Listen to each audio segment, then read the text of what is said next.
Bonjour, ici Patrick Pierrat. Voici l'essentiel des nouvelles économiques et financières à connaître ce matin. On commence avec des prévisions de croissance économique pour deux pays.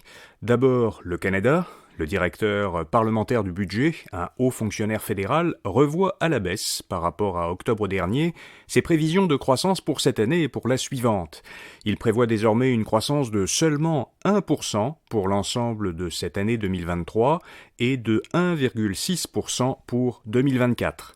La croissance reprendrait ensuite un peu de vigueur pour atteindre une moyenne de 2,1% par an de 2025 à 2027. Ensuite, la Chine. Le gouvernement chinois vient de présenter son budget et ses objectifs économiques. Le Premier ministre sortant, Li Keqiang, a indiqué que l'économie chinoise connaît aujourd'hui une reprise solide, selon lui, après 3 ans de pandémie. Il reste toutefois prudent. Le gouvernement chinois prévoit pour cette année une croissance d'environ 5%.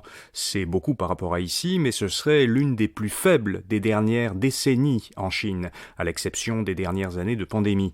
L'an dernier, le produit intérieur brut chinois a augmenté de seulement 3%, c'était moins que les 8% de croissance enregistrés en 2021, mais un peu plus que le creux historique de seulement 2,2% enregistré l'année précédente, en 2020.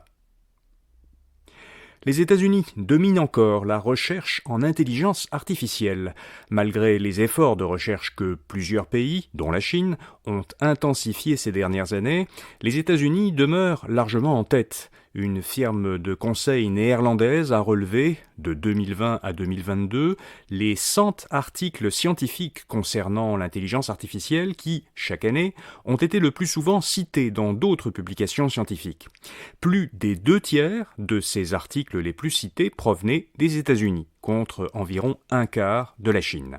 Sur l'ensemble des 3 années, le Canada, lui, s'est classé au 7e rang après les États-Unis, la Chine, le Royaume-Uni, l'Allemagne, Singapour et l'Australie. La société mère de Facebook, Meta, réduit de 30% le prix de son casque de réalité virtuelle professionnelle. Le prix du casque Meta Quest Pro est passé hier de $2 000 à $1 400. Une baisse similaire est intervenue aux États-Unis. Le Quest Pro est le modèle le plus haut de gamme de Meta. Il est destiné à une utilisation professionnelle. Meta a aussi annoncé une baisse de prix de moindre importance sur la version du modèle du casque grand public Meta Quest 2, équipé d'une mémoire de 256 gigaoctets.